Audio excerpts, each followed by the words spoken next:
Hi everyone, I am Adolfo Neto, a professor at the Federal University of Technology, Paraná, here in Curitiba, Brazil, and this is the Professor Adolfo Neto podcast. In this podcast, I'm interviewing professionals from the field of computing and related areas. I have several interviews already, and today I welcome Alexander Serebrenik to the show. Alexander is a full professor of social software engineering at the Software Engineering and Technology Cluster of the Eindhoven University of Technology, TUE, in the Netherlands. Alexander, welcome to the podcast. Thanks for having accepted my invitation. Thank you so much, Adolfo. Your podcast is quite well known on the X Twitter, and it's a great honor for me to be here. So, if you are listening to this podcast and you do not follow the podcast on the X Twitter, that's a great opportunity for you to do so. Okay, thanks. I'm on Twitter X as Adolfo NT, and you, I believe, is A. Serbrenik, right? Yes, just A followed by my complicated surname. Okay, so Alexander, before talking about diversity and inclusion in software engineering, which is the main topic today, let's get to know you a bit better.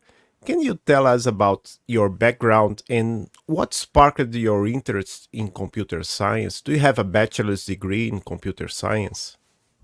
Well, actually, I always liked math. At my secondary school, I was doing math, and obviously, when I went to undergrad, I wanted to do math. But just by sheer coincidence, a person at the registration desk looked at my entrance exam grade and said, well, for math, you only need so much, but with your grade, you can even do computer science. So why wouldn't you do both? And I thought, well, let's try, who knows? And then essentially, I ended up having bachelor's in math and computer science. And while doing my bachelor's, I figured out that I actually like computer science more. And all the way downhill from there.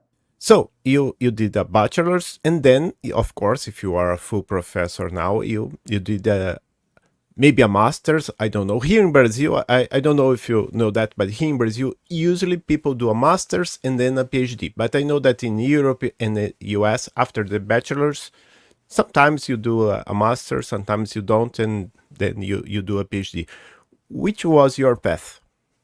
So my path was through masters, and the same is quite common here. We usually do not hire people who only have bachelors, unless they have, for example, I don't know, many years of professional experience, which can be seen as a kind of equivalent to master degree.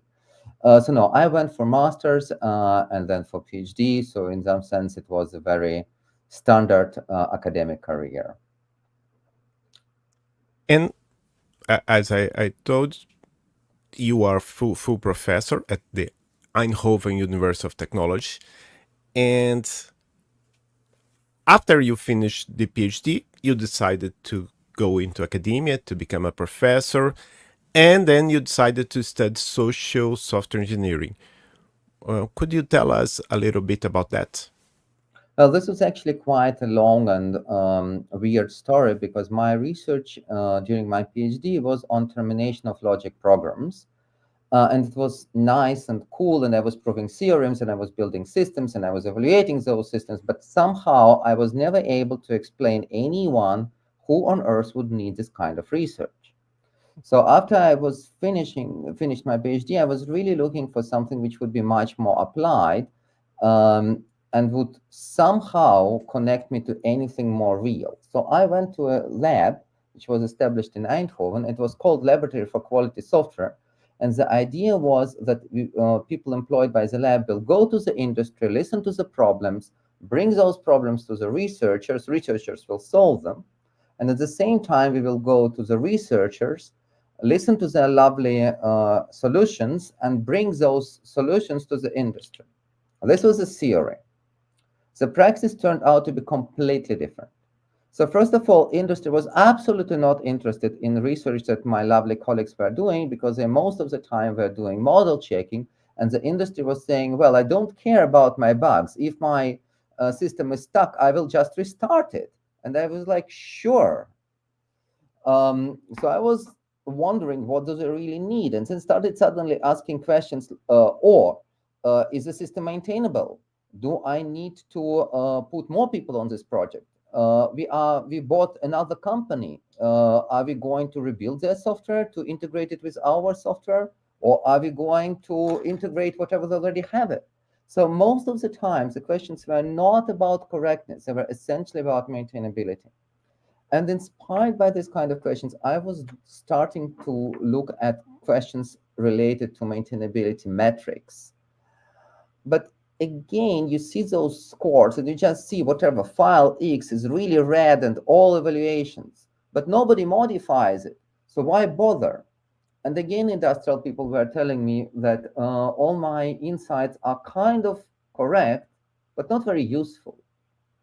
So I decided to look at how things actually went and before our system looked the way it looks now. So I started doing repository mining and software evolution.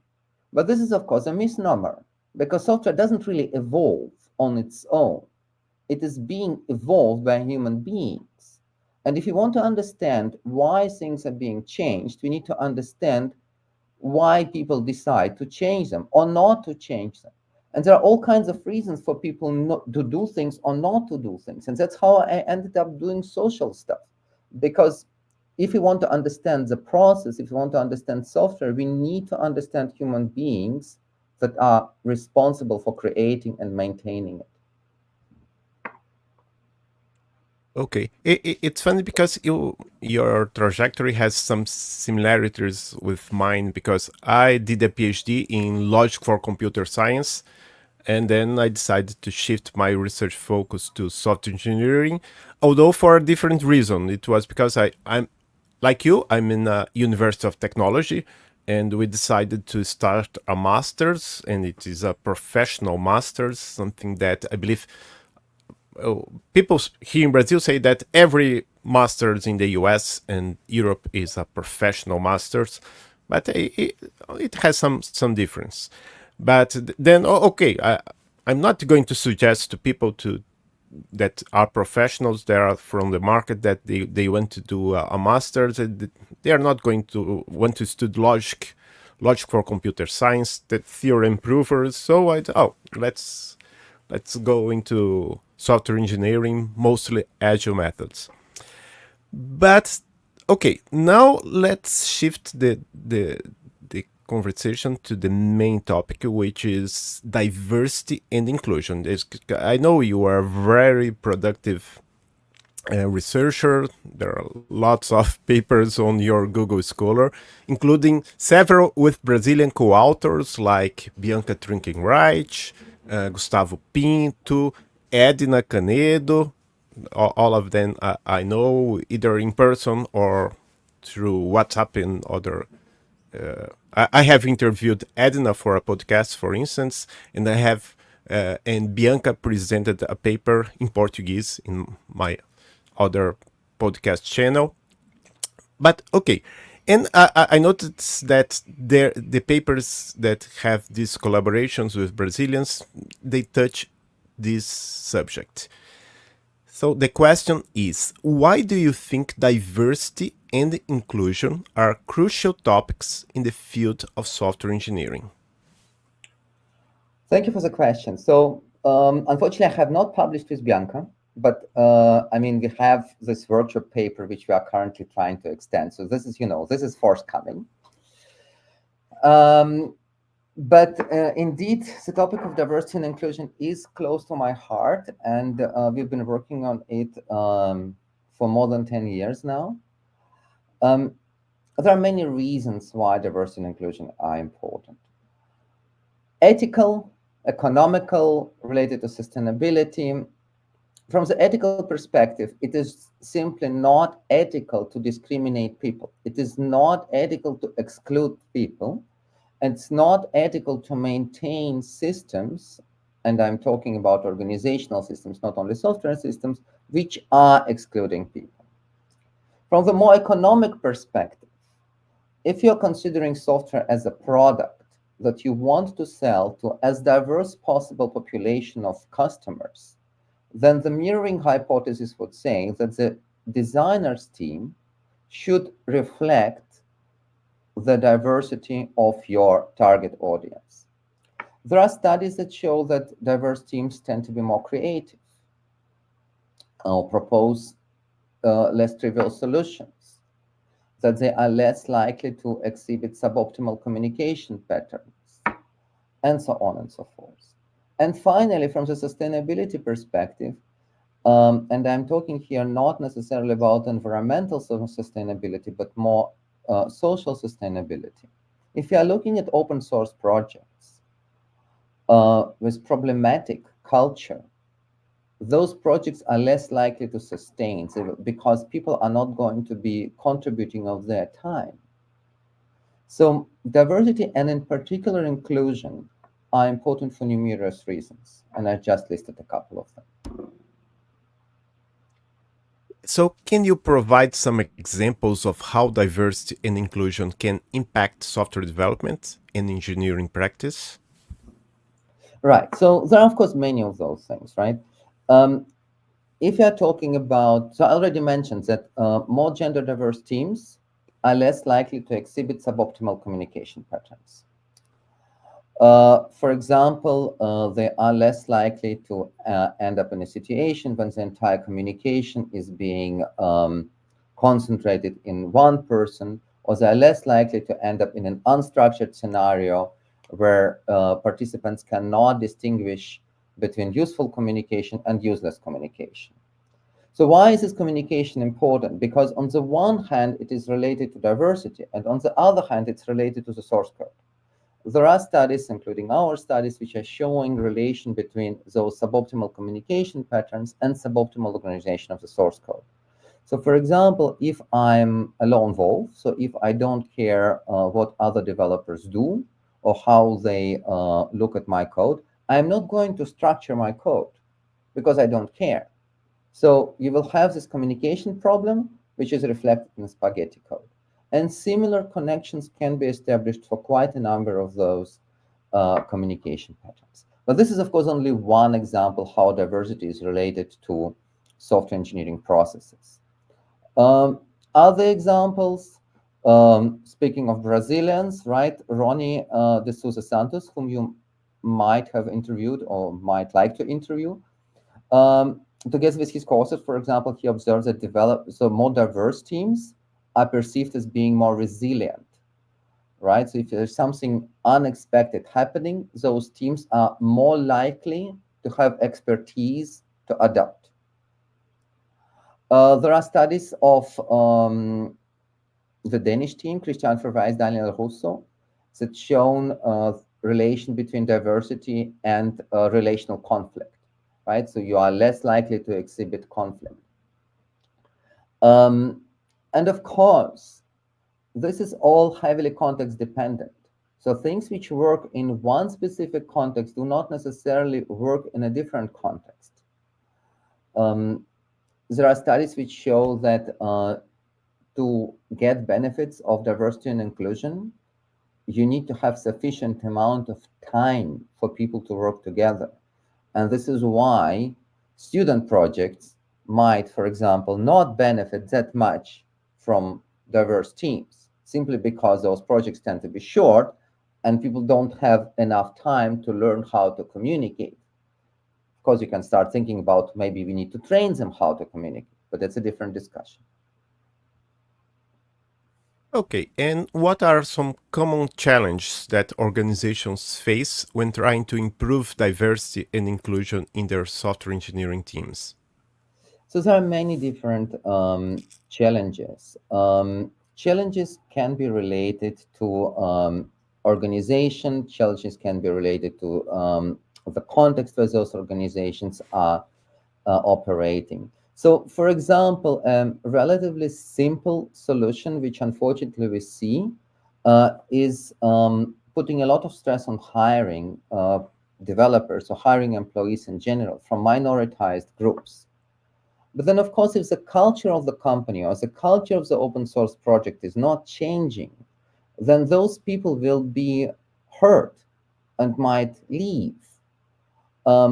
So in a way, it is what is being called add women and stir, right? Just do some kind of recruitment, do not change anything. This is harmful. So of course, if this is a thing you are doing, you should not be surprised that you are not getting any benefits beyond specifics of the hiring, beyond specifics of one individual company.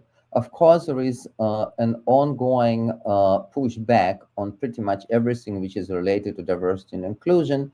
Our best friend Elon Musk has recently blamed diversity and inclusion for the outage that we have experienced last week, right? Um, so, pushback comes in many different ways. Yes, I don't know if you have read it, but there is a guy called David Hanemeyer Hanson. He's the owner of Basecamp, which is Mm-hmm. a important company in the US, and he was the creator of Ruby on Rails, and I believe last year he wrote something a blog post against diversity and inclusion in software. So there has been a pushback, but I know on the other hand that there are some companies that are still trying to increase diversity and inclusion in their teams, and maybe your research and what you are doing, what several other groups are doing. For instance, here in Brazil, we have an initiative called Meninas Digitais, like something like digital girls. And our goal is it's to bring more women to the computer science courses in Brazil, because on average, I believe it's only 15 to 20%. The rest is male. And of course, when we do that, we also try to make the environment of the university better for trans people, LGBTQ, I don't know the full all the letters, but LGBTQ plus people, and that's something that it's I'm not sure. I usually say that I'm not sure that it has been a success, because we don't know what would happen if this initiative didn't exist. But we there is a lot of work being done in Brazil about that. But specifically about software engineering teams, what steps can software engineering teams take to create a more inclusive environment?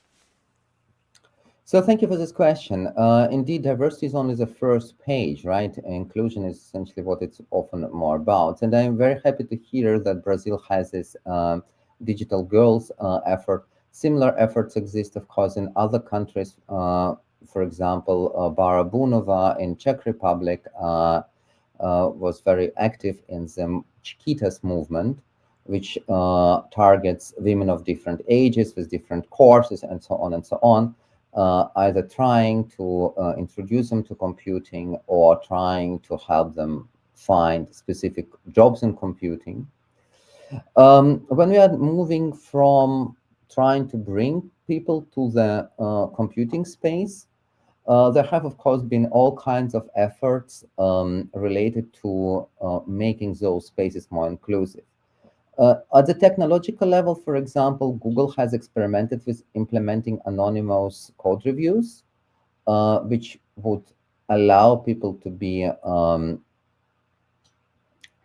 more careful in what they are saying, while Gary tried to introduce respectful code reviews. And essentially, it is those are kind of opposite, but at the same time complementary strategies, which we as researchers also know.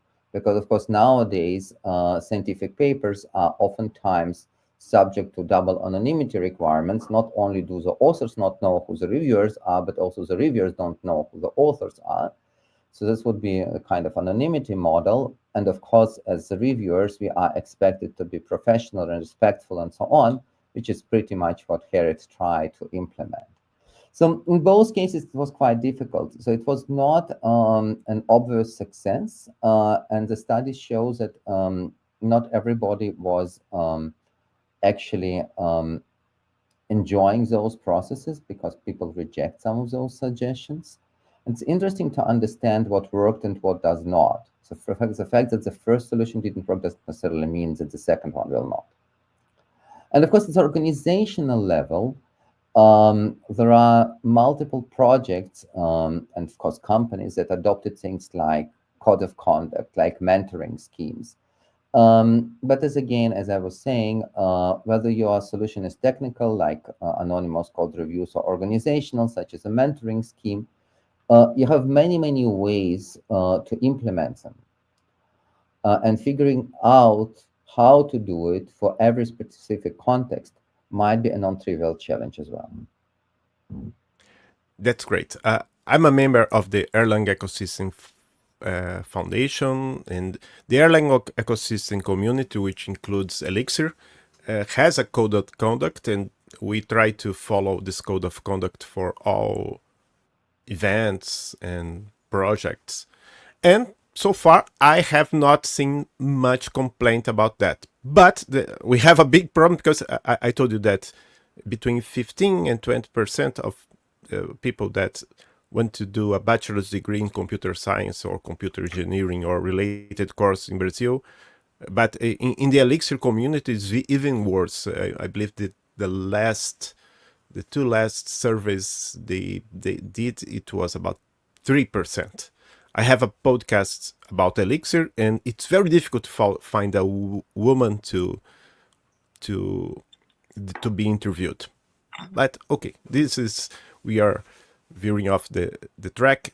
Let's recognize that there is a lot to discuss about the subject. You have published several papers. There are other people publishing papers. My final question about this topic is: if someone wants to learn more about promoting diversity and inclusion in software engineering, where should they start? So there is a bunch of papers, as I've been saying, but those papers are usually research articles. So if you want to do research on those topics, then you typically know where to start. If you want to translate it to practice, this might be more challenging. And this is what this is what we try to address in the upcoming volume on equity, diversity, and inclusion in software engineering. So it is an edited volume with Daniela Damian, Kelly Blinko, Danae Ford, Zainab Masood, and myself as editors. And we have almost 30 chapters.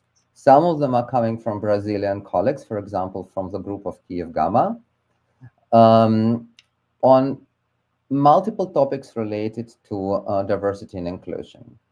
You can think about inclusive software, because of course software itself can be inclusive or exclusive. But also inclusion in software development teams, the topic we've been talking about. And for example, codes of conduct are discussed in a chapter by Hannah Frulkash. We have a series of chapters on inclusion initiatives, because of course we know that there is a diversity problem. There is a problem of underrepresentation more general. The question is, what are we doing about it? What kind of interventions can we implement in the classroom or at the workplace, and so on and so forth. So with all kinds of delays, I hope that this book will appear in September. And what's important is this book is open access. So I'm not trying to sell it, but if you would like to read it, please read it. And of course, feel free to contact me if you have any questions, and it will be my pleasure to introduce you to the authors of the corresponding chapters if you have some specific questions. Oh, that's great. I didn't know about that. And I would like also to say that here in Brazil, I believe 1 month ago, there was a Orgulho Tech Conf by a guy called Dan Vitoriano, which is Pride. Orgulho is pride in Portuguese, so it's a Pride Tech Okay. Conf. It Oh, was the nice. first edition. It was the first edition. I tweeted to Dan Vitoriano that he should invite Ronnie Santos because he's a big name he's a Brazilian, and also maybe if they have some funds, maybe they should invite you too. They But can also you are invite Francisco Gomez Neto, who is an assistant professor yeah, in Sweden. yes, So, yes, there are quite some cool Brazilians in the space. exactly. And you are coming to Brazil in November to be a keynote speaker at the Brazilian Symposium on Software Quality. In Brazil, we say Simpósio Brasileiro de Qualidade de Software. That's why we have SBQS, which will take place in Salvador, Bahia, a beautiful city with beautiful beaches and beautiful historical buildings. Have you thought about what you're going to lecture about? Because I visited the site yesterday. It was not yet there. I don't know if they say they told you, oh, you can choose the subject. Well, first of all, I'm very excited about coming to Brazil. As you mentioned before, I'm working with Brazilian colleagues for quite some time. And in fact, I was supposed to give a keynote in Brazil in 2020, but we all know what happened in 2020. So my keynote was in a virtual Brazil, which by sheer coincidence coincided with virtual Australia and virtual Korea, and was in my office, right? So of course, when Mhm. the SBQS community has invited me to give a keynote this year, I immediately said yes. What I'm going to be talking about, I will obviously be talking about human aspects because it's most of my research, even so it's not the only topic I'm studying. Um, and since it's about quality software, I will try to stress connection between the human side and the technical side. And focus maybe on our more recent work related to the way emotions are expressed in self-admitted technical debt. But Okay. it's quite open at the moment. So if your listeners think that I should be talking about something completely different, please ping me and I will try to think what can I do. Okay, I will only say to you that save some time to visit Pelourinho and some of Salvador beaches. Thank you. uh, if you conduct research on other topics besides diversity and inclusion in software engineering, can you summarize those topics and explain what people who want to pursue a PhD with you at the Eindhoven University of Technology can expect? So most of our work is related to collaboration and communication.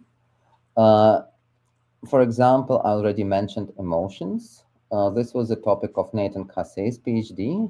Nathan has just submitted it, so I'm very proud. And this was a work that was co-supervised by me and by Nicole Novielle from University of Bari, who is a world-leading expert on anything which is related to emotions in the context of software engineering. In a different project, we are working on supporting communities and specifically supporting scientific communities. It's a collaboration with colleagues from the room acoustics research. They have realized that simply building software and putting it on GitHub doesn't really help because the software will die there.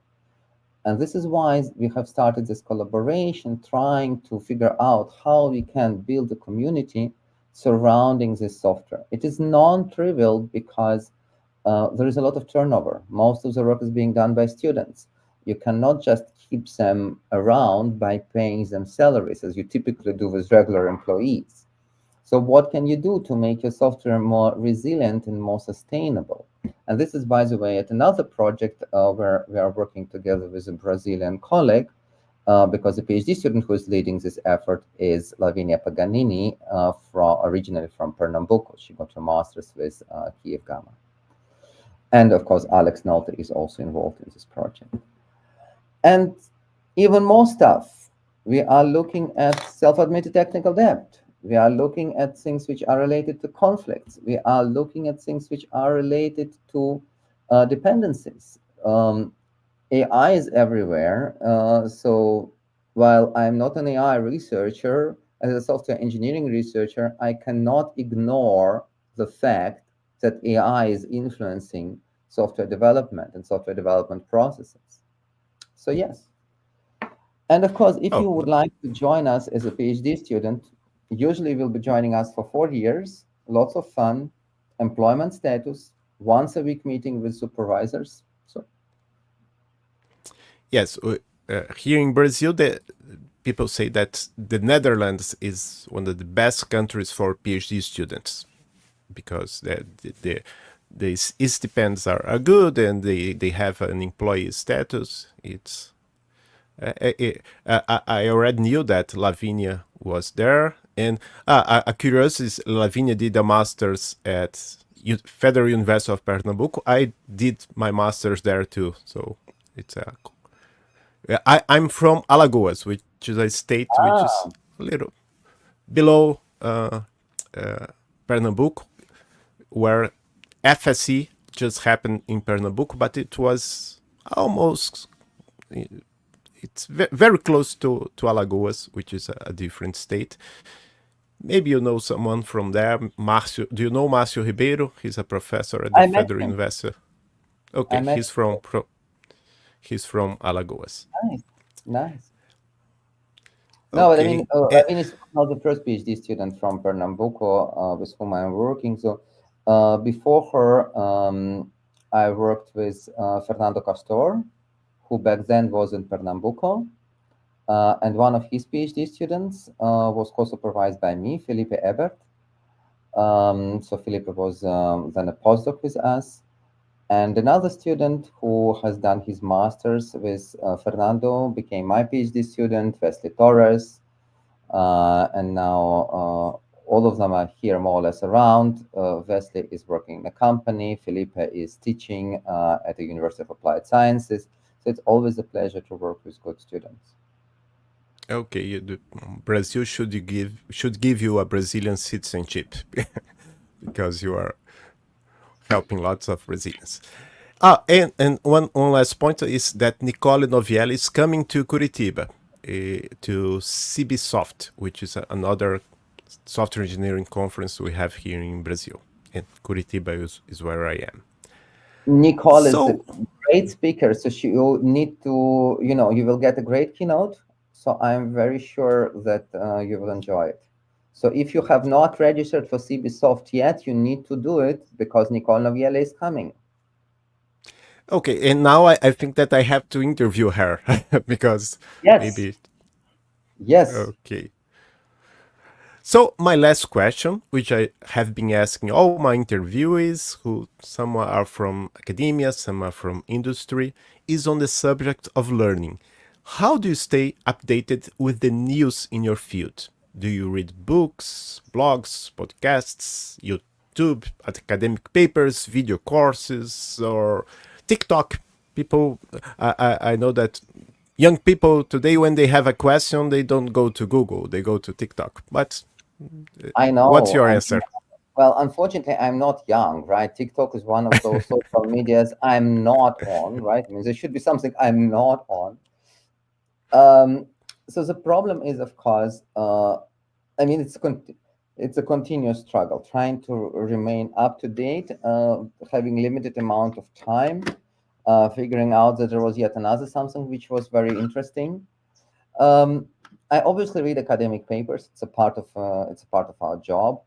Um, Oftentimes, I read papers written by my students, and then they tend to cite something interesting, and then of course I will check it. Um, as I already said, I'm active on social media, so this is also how I'm getting some of the information, links to papers, summaries, preprints, whatnot. Um, I rarely watch YouTube videos, but sometimes I do, right? I mean, if there is a nice short video, of course I will do it. Journal of Systems and Software used to organize those happy hours. I don't know whether you have ever participated or heard about them. I have. Uh, Great, right? So this was an amazing opportunity to learn about research in a relatively relaxed sphere, when essentially you don't need to be concentrating too badly to understand every single detail, but get at least some impression what is going on. But it is a struggle. It is a struggle. Yes, yes. So many things to learn. Thank you, Alexander, for sharing your experience and insights. Is there anything else you'd like to add before we wrap up? It was a great pleasure for me to talk to you, Adolfo. Thank you so much for inviting me. And I would like to wish you a lot of luck with your podcast. And of course, I'm secretly hoping that you will be able to share your insights, in particular about the last question. How do colleagues actually manage to stay up to date? Oh, yes. It's there are many. For instance, I prefer.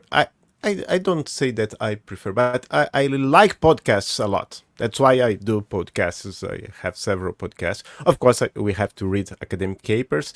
And like you, I'm not much a YouTube. Although this podcast is on YouTube too, but I usually don't watch YouTube videos. Sometimes I listen to YouTube videos because it's you can do that with an app, but and I'm also a great fan of books, and I have seen that nowadays, at least in technology, some people are putting more effort in creating video courses than on writing books, which is a bit sad for me, but maybe because I'm old. I don't know. But Well, I that's know that it. Mauricio Anish has written a series of books on software testing. Um, and video things I'm thinking about mostly related to lecturing, because you are just lecturing, so the video is kind of coming for free. But then it's not necessarily the best video, because it's like, suddenly 45 minutes instead of 10 or 5. So I'm not really sure that this kind of YouTube videos are a way to go. Okay, thank you again, Alexander, and a big thank you to our listeners for joining us today. We appreciate your time and attention. Until next time, goodbye. Goodbye. If you are curious and ready to take your Elixir language skills to the next level, check out my affiliate link to the ELX Pro course in the episode description.